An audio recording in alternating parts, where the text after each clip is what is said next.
उनकी जमीनें छीनने के जुर्म में परांडे स्टील पर आईपीसी सेक्शन 465, 468, 420 के तहत फोर्जरी केस फाइल होना चाहिए। इस जुर्म में शामिल हर एक को कड़ी से कड़ी सजा होनी चाहिए और इन गरीब मजदूरों को उनकी जमीनें जो उनके हक की है मुआवजे के तौर पर वापस मिलनी चाहिए। 150 मजदूरों की जमीनें जो 610 एकड़ में बटी हुई है परांडे स्टील्स ने धोखे और फरेब से हासिल की है। यह पूरी तरह से साबित हो चुका है। कंपनी चेयरमैन मिस्टर परांडे को अगली सुनवाई पर हाजिर रहने के लिए कोर्ट आदेश देती है।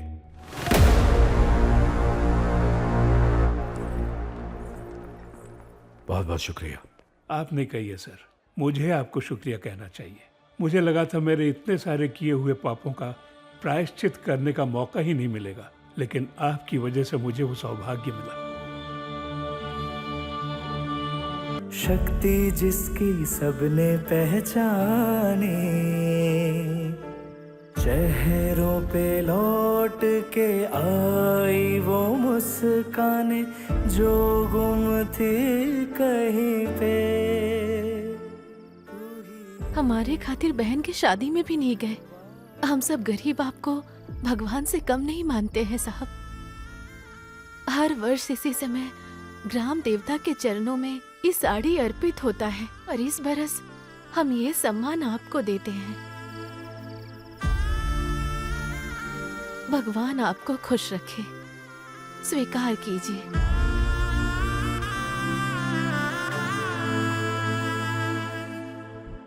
इंग्लैंड से लॉ सीख कर आए हो तुम, लाखों की तनख्वाह लेते हो मुझसे। इसके बाद भी एक मामूली क्रिमिनल लॉयर जिसने जेल में रहकर लॉ की पढ़ाई की, तुम उससे केस हार गए। जीने का हक नहीं है तुझे। तेरी इस भूसे भरे दिमाग को बुलेट से भरना बेहतर होगा। सर, वो राणा सब रजिस्ट्रार को कोर्ट में लाएगा। मैंने सोचा नहीं था sir. Sir, there is one more option sir. Sir, एक ऑप्शन है सर। सर, लिस्ट में बताए लोग कोर्ट में नहीं पहुंचे तो फैसला अपने पक्ष में होगा सर।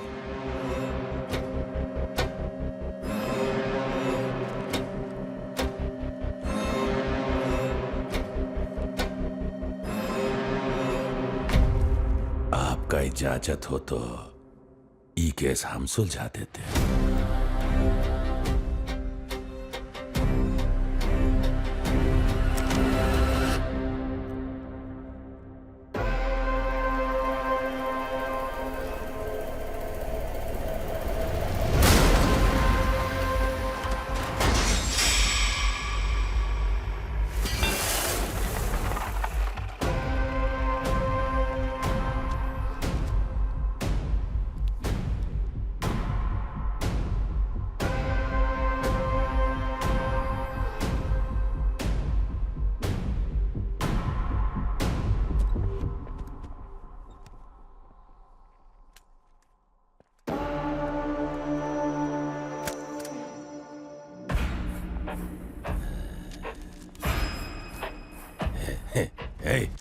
अंग्रेजी पढ़ता है तू?